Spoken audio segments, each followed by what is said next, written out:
Welcome to The Checkout. We catch up with previous Add to Cart guests and ask them 5 quick questions to get to know them better and leave you with a little extra inspiration to get you through your Friday. Today's checkout features Frank Nesci, co-founder of Comestri.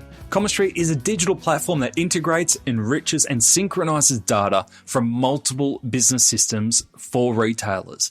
They currently manage over 150 brands, close to 10 million SKUs, and process more than 20 million order transactions every year for clients like Kogan, The Iconic, and Amazon.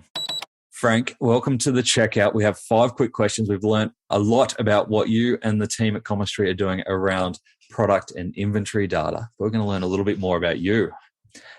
5 questions. Number 1, what's the weirdest thing that you've ever bought online?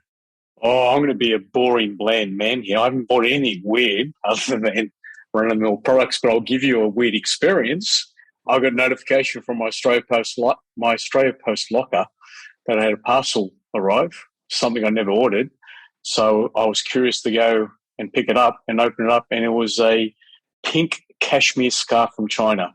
And I still to this very day don't know where it come from, who sent it to me. So Did you return it? What'd you do with it? I think we donated to the Smith family.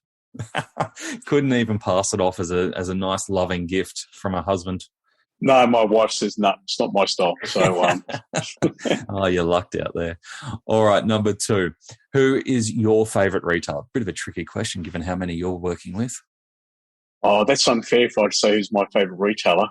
I think the retailer that is really using the power of our platform, well, I wouldn't say 1, 2 of them from a product data perspective will be Birds Nest and Adore Beauty. And I think Adore Beauty is actually really punching above the weight when it comes to headless commerce. Very smart team there putting it all together.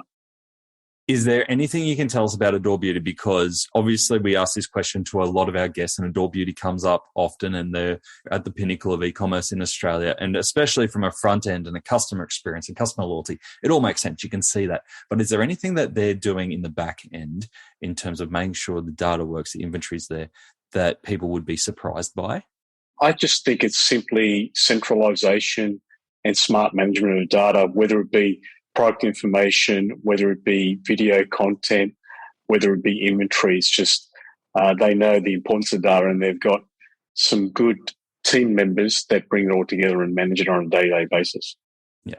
So giving a shit about inventory and where it is and how you manage it. It's probably pretty important. I'll put words in your mouth. Number 3. Which e-commerce practice do you wish was history? The one that I think is where retailers think that their back-end system is the be-all and end-all. It's got to do everything, and thinking that tools like Comestri are just simply an integrator. And there's still a lot of functions and features missing in that back-end system, and it's holding the retailer back from being a better retailer than they can be. And does this often happen with retailers who are hanging on for dear life with legacy back-end platforms rather than taking the time to upgrade them along the way? I think it happens with both legacy and modern. Even with modern applications, they get themselves in this trap of they pay for a lot of customization to make that back-end system do more than what it should be doing. Yeah. And we talked a lot about that in the main episode around sticking to the guardrails, because the guardrails are there for a reason. Number 4, can you recommend a book or a podcast that our listeners should immediately get into? So I get inspired by listening to people's stories, their history, and the 2 podcasts that it's how I built this, and it was Melanie Perkins and the duo from Atlassian. Listen to their stories, you know. In the case of Melanie Perkins, she learned windsurfing to be able to get in front of the head guy at Blackbird to get him to listen to the story. I think that was amazing. And the guys from Atlassian use their credit cards to fund the business for many, many months, or many years actually.